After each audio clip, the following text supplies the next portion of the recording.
ऐसा भी क्या हो गया कि रोमेश फोन तक नहीं उठा रहा है? आखिर बात क्या है? उस पर हिया का फोन कि उसने रोमेश को उस लड़की के साथ इस तरह बाहों में बाहें डाले। कहीं ये लड़की सोमाया ही तो नहीं? शक तो उसे पहले भी हुआ है। रोमेश अक्सर बिना बताए कहीं चला जाता है। अपना मोबाइल भी अक्सर भूल जाया करता है। रिया को तो लगता है कि वो जानबूझकर मोबाइल अपने साथ नहीं रखना चाहता, लेकिन रोमेश के परिवार वाले इसे उसकी बगावत बताते हैं। उनका कहना है कि उसके खून में एक ऐसी जन्मजात कमी थी कि उसके खून में थक्के आसानी से नहीं बनते थे, इसलिए उसे एक्सीडेंट से बचाने की सख्त हिदायत थी। तभी घर वालों की अतिरिक्त देखभाल और कहीं अकेले जाने की सख्त मनाही के कारण उसका स्वभाव ऐसा बागी हो गया था कि वो कभी कभी बिना मोबाइल लिए टहलने निकल जाया करता था।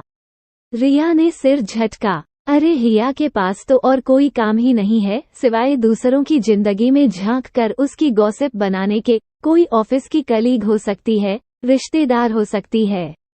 पर तभी दूसरा ख्याल उसके सिर पर प्रेत की तरह सवार हो गया।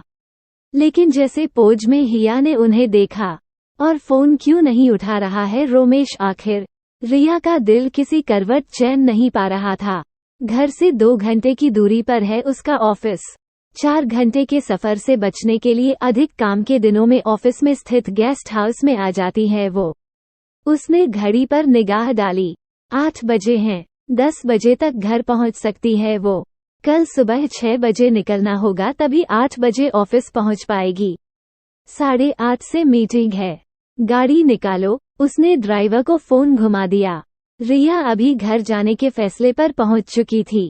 कार हाईवे पर जितनी स्मूथ चल रही थी, रिया का मन उतनी ही ऊबड़ खाबड़ जमीन हो गया था। उसके मन में जैसे फ्लैशबैक में कोई फिल्म चलने लगी थी। मनपसंद करियर बनाने की धुन में कभी किसी साथी की कमी का एहसास ही नहीं हुआ। जब अपनी पोस्ट से तसल्ली हुई और रोज एक ही बात को दोहराने वाली मम्मी से शादी के लिए हाँ कही, तो वो जैसे खुशी से बौरा ही गई थी। पर जाने कैसा संयोग था कि जान पहचान से लेकर शादी वाली ऐप तक सब कुछ खंगालने पर भी कोई अपने लायक साथी नहीं मिल रहा था। एक दिन जब मम्मी ने कहा कि कहीं तो समझौता करना पड़ेगा, तो वो जैसे सोते से जगी। उस दिन ध्यान गया कि शादी के लिए लड़का ढूंढते हुए 3 साल और बीत चुके हैं। रोमेश बुआ का दूर का रिश्तेदार था।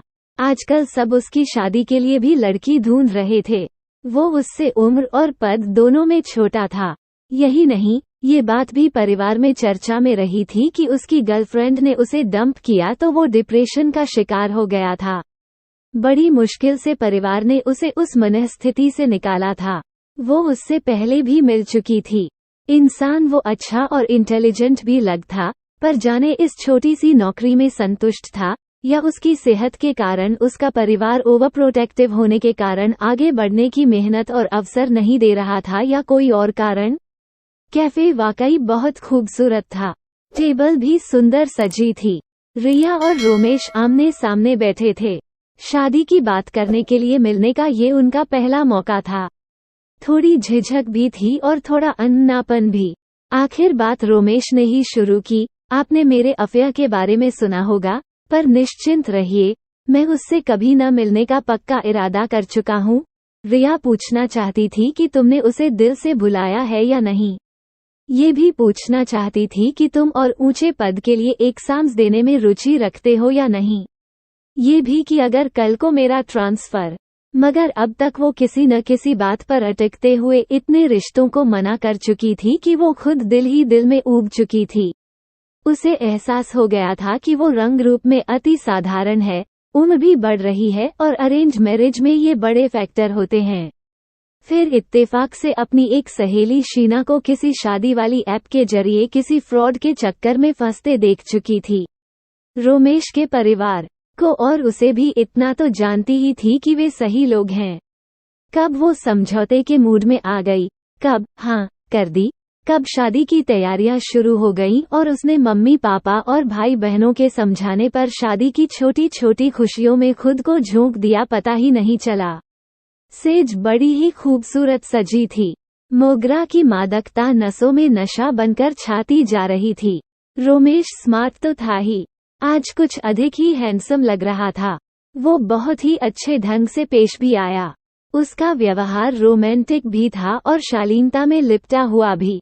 शरीरों के एक होने की शुरुआत में मनों को कोई ऐतराज न था। जीवन समझौते की धुरी पर चलने लगा। रिया इस बात का पूरा ध्यान रखती कि उसके पद के ऊंचे होने के कारण किसी बात पर रोमेश का ईगो हट न हो जाए, और रोमेश भी इस बात का ध्यान रखता कि वो ऐसा कुछ न बोल दे कि रिया उसे अपनी उम्र या साधारण रंग रूप के लिए कसा गया ताना समझकर हट हो जाए। ये अतिरिक्त ख्याल ही शायद दोनों के बीच में एक पारदर्शी दीवार से बन गए थे। दोनों के जीवन ऐसे थे जैसे चीनी ठंडे पानी में डालकर छोड़ दी जाए। मिठास और तरलता साथ, पर अलग अलग। मैम, घर आ गया। ड्राइवर की आवाज से रिया वर्तमान में लौटी।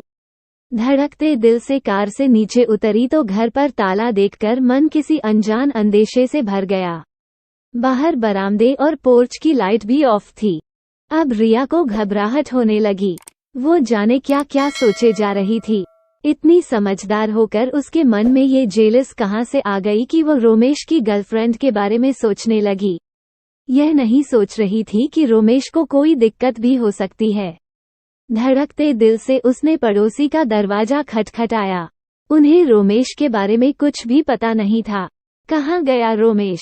ताला खोलकर वो घर के अंदर गई और पूरे घर में ढूंढ डाला। रोमेश का कहीं पता नहीं था। वो लगातार रोमेश को फोन लगाए जा रही थी। तभी बेडरूम में पहुंचकर उसे रमेश के फोन की रिंग सुनाई दी थी। फोन तकिया के नीचे रखा था। अगर फोन घर पर है तो रमेश कहाँ है? घबराई रिया ने सबसे पहले अपने सास ससुर को फोन लगाया। वो रिया से भी अधिक घबरा गए। रिया के आंसू पलकों का बांध तोड़कर बह चले। सब कहने लगे उन्हें कुछ भी पता नहीं है। अब तो रिया के घरवाले और रोमेश के घरवाले सब मिलकर लगभग हर जगह फोन लगा चुके थे। रोमेश का कहीं पता नहीं था। पड़ोसी को साथ लेकर रिया पुलिस स्टेशन पहुंची। पुलिस ने घर के आसपास के सीसीटीवी फुटेज खंगालने शुरू किए। जल्द ही घर के बिल्कुल पास रोमेश का एक्सीडेंट होता दिखाई दिया। रोमेश पैदल कहीं जा रहा था और पीछे से एक कार उसे बड़ी तेजी से गिराकर निकल गई। थोड़ी देर रोमेश तड़पता रहा। फिर एक लड़की रोमेश को उठाकर सहारा देकर कहीं ले जाने लगी। पल भर में स्थिति रिया के समझ में आ गई। यानी हिया रोमेश को जिस लड़की के साथ देखा था वो यही रही होगी जो उसे सहारा देकर शायद किसी हॉस्पिटल ले गई होगी। जल्द ही नजदीक के नर्सिंग होम में रोमेश मिल गया। उसे अभी अभी होश आया था। उसे सही सलामत देखकर पहले तो रिया उससे कसकर लिपटकर रो पड़ी। फिर खुद से अलग करके बिफर उठी। हद होती है बचपने की। 100 दफा समझाया कि अकेले घर से मत निकला करो।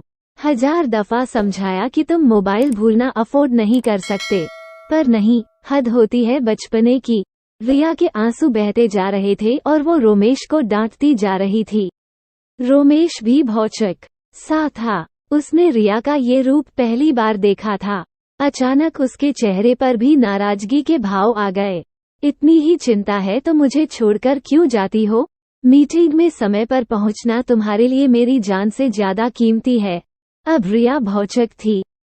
फिर बहस ने तूल पकड़ा और जल्द ही शांत भी हो गई। रोमेश की तबीयत के कारण लड़ाई ज्यादा देर नहीं चली।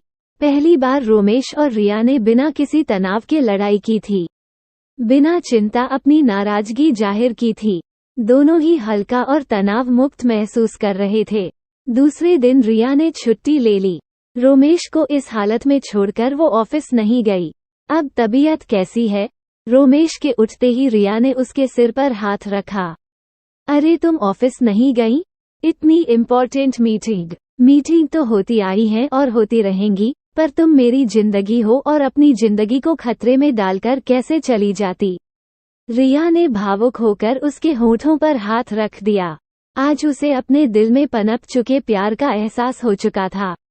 रोमेश की पलकों में भी मोती छलक आए। सॉरी तुम्हारे प्यार पर शक करने के लिए। आई एम मी टू रिया, कहते ही दोनों एक दूसरे की बाहों में समा चुके थे। लड़ाई की थोड़ी सी गर्मागर्मी ने जैसे उनके रिश्ते के ठंडे पानी को गर्म कर दिया था और प्यार की मिठास उसमें घुल चुकी थी। ये मिठास उनके तन मन में समाती जा रही थी। प्यारे दोस्तों, ऐसी ही कहानियाँ सुनने के लिए हमारे चैनल को सब्सक्राइब करें और बेल आइकन को प्रेस कर लीजिए, जिससे प्रत्येक वीडियो की नोटिफिकेशन आप तक सबसे पहले पहुंच सके। आप सभी को बहुत बहुत धन्यवाद।